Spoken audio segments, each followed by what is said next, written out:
Hello, welcome back to Caves of Quad. We will be continuing the adventures of Galulu I don't know how to pronounce that name. I think I probably pronounced it in one of the previous episodes, but I don't remember anymore. This has been a little while since I played. I had a hard drive failure, and I have not been feeling well, so yeah, it's been fun. I just quickly rewatched the bit of the last episode of there. It looked like we were trying to get into Red Rock, but couldn't, so that sounds like a fun thing. And let me just refresh my memory on. We look like we're using short blades primarily. What are we? We're in Artifex. That's the tinkering, yes. Okay. Well, let's go to Joppa here. Oh, we're hungry, so let's whip up a meal. Eat some a scribe's left hand, a punctured scribe's left hand, and a dram of water and a nip of water. Okay, that does not sound like food, but this is a weird world. Let's see here. Anything fun that we have? Not really. And we do not have night vision, no. So let's go to the tunnels under Joppa. Okay. We got a little centipede here. We have tried to go down here before, but oh yeah, that's right. There was a big scary guy down to the south of us there. A horned chameleon. Reload. We have no ammo for our short bow. Oh, okay. Well, let's go talk to Ham. Oops. Looks like the chameleon decided to follow us up.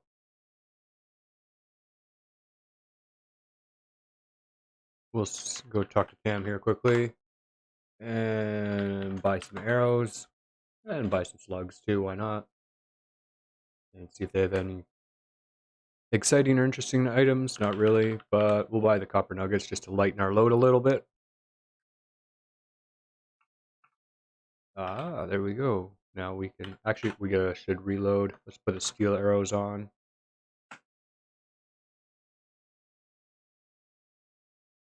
And let's try to take out this chameleon.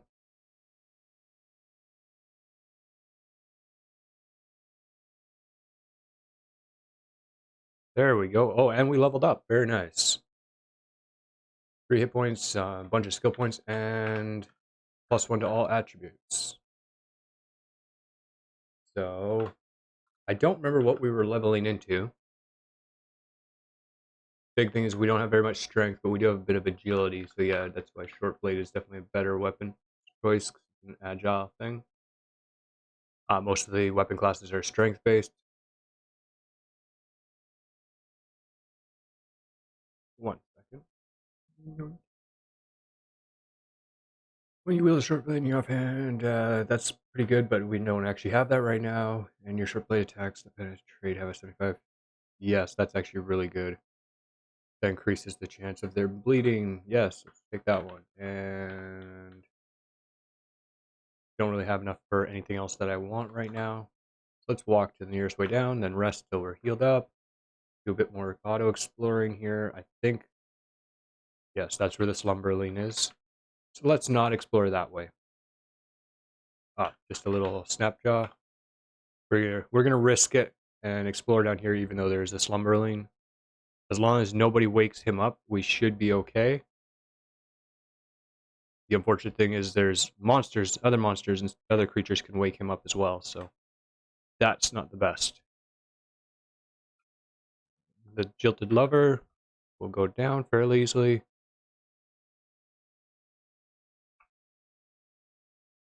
Me and that doggo decide to fight the lover. Cave spiders. So much fun. They're actually just more of an inconvenience unless you got swarmed by them, especially early on. They can be very dangerous. Early on, everything is very dangerous. Okay, let's stay away from the slumberling silly game. We don't want to actually explore there. Okay, let's just find. We've explored enough of it. Let's go down a level. The waterlogged tunnels, 1 stratum deep. Now we will be, well, once this is done loading, 2 strata deep. So we've got dragonfly, cave spider, and some dogs. And that cave spider is considered hostile, and the dogs and the dragonflies are fighting, of course. And there's a snapjaw over there as well. And another snapjaw. Will this guy go down? Come on. Oh boy. And that's just a snapjaw warlord. Goody. Okay. He's gone down. Now let us take out that snapjaw and... So, Swarm Elf, as long as this creature is adjacent to her target, she grants 2 to the swarm bonus of other swarmers. Okay. Who is also adjacent, so right now she's not giving a bonus to anybody, actually. Let's try to take her out. Let's actually just move over here a second so that we're on the way up. If we need to try and make a quick escape. Plus, then the puppy dogs will help us. Or not, as they decided to all pass away. Try to take... Yes, she's wounded now, so that's a good start. Badly wounded, and she's down. I think this hunter ran out of ammo, so that's why he came up to us. Oh boy, that's a lot of guys over there. Let's kind of hide out over here. There we go. And, oh yeah, I keep forgetting I have a bow too, so let's shoot back. There we go. That's always a good start. Now let's try to pick up all their junk. See if there's anything interesting or exciting.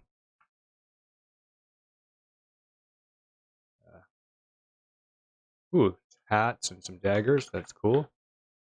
We have another snapjaw here, but he's down. Snapjaws are not tip. Whoa. My torch went out. Let us put a new torch in. There we go. Okay. Snapjaws are not inherently that dangerous necessarily, but oh yeah, I can't carry them very much. I'm not very strong.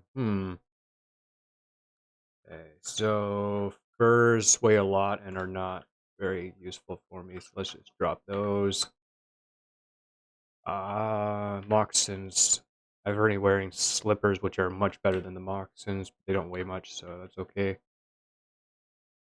I think I saw that we picked up like a club or something. What? Two-handed sword. Very heavy. Don't really need. I don't know. A lot of people play this. Depending how you're trying to play the game, I've never really run out of water once you make it past like the first 2 levels or so. I know lots of people have trouble with running out of money or stuff like that or whatever. It's like I find just picking up all of the junk, unless you're really looking for one specific item that you know is really expensive, it's a lot of times it's not really worth it to carry it around.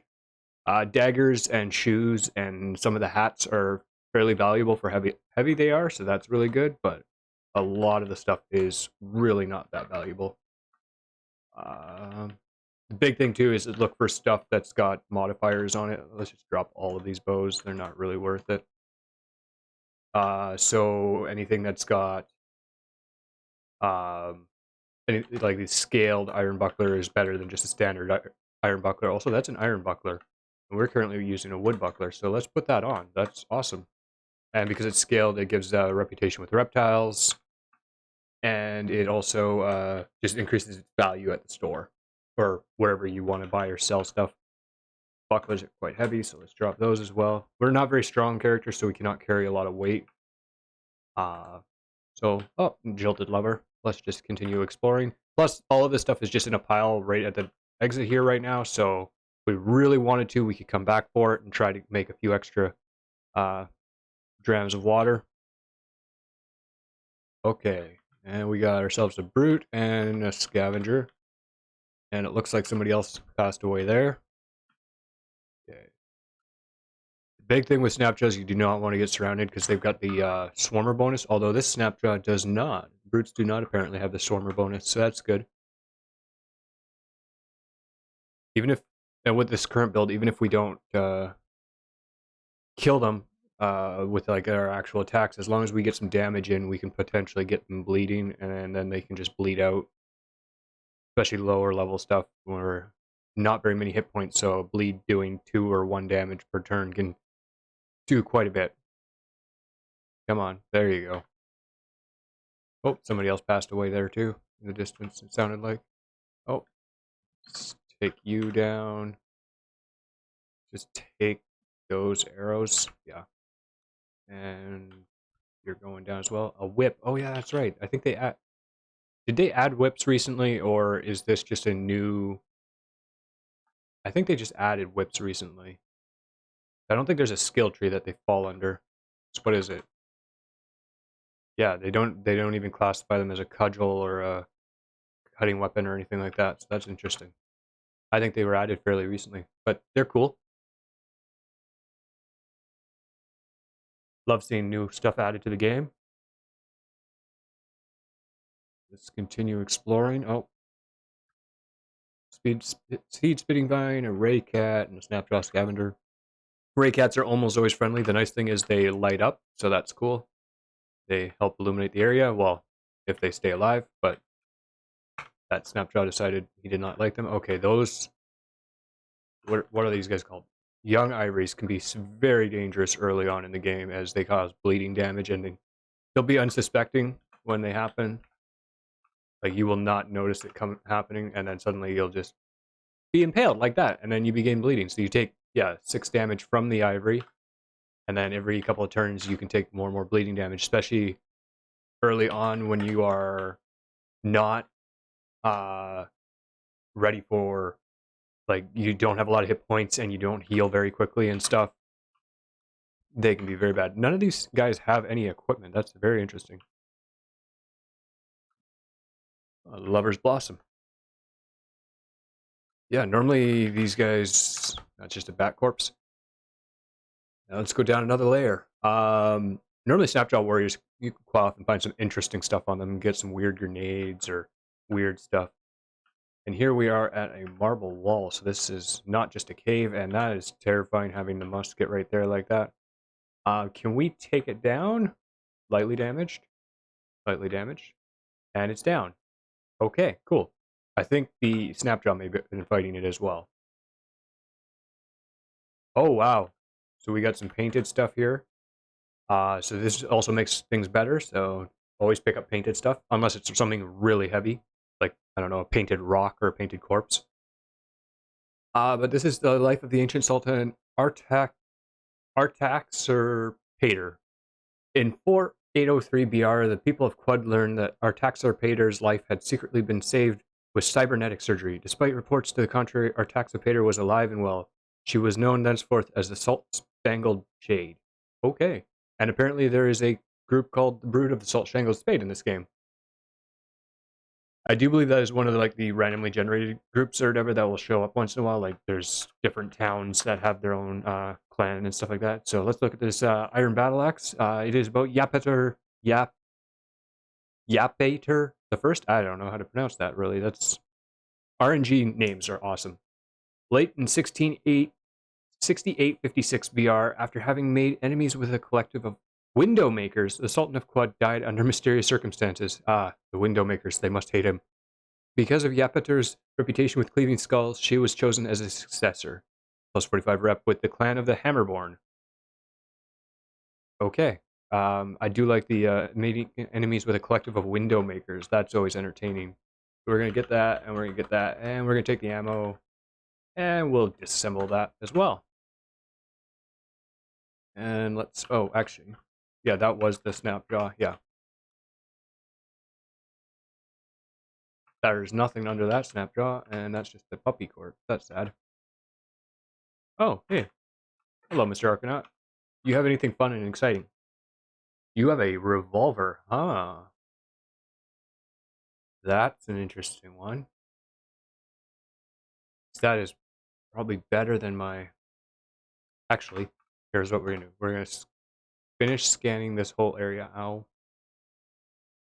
Oh, stop bleeding. Stop bleeding. There we go. Come on. We're going to finish exploring this whole area.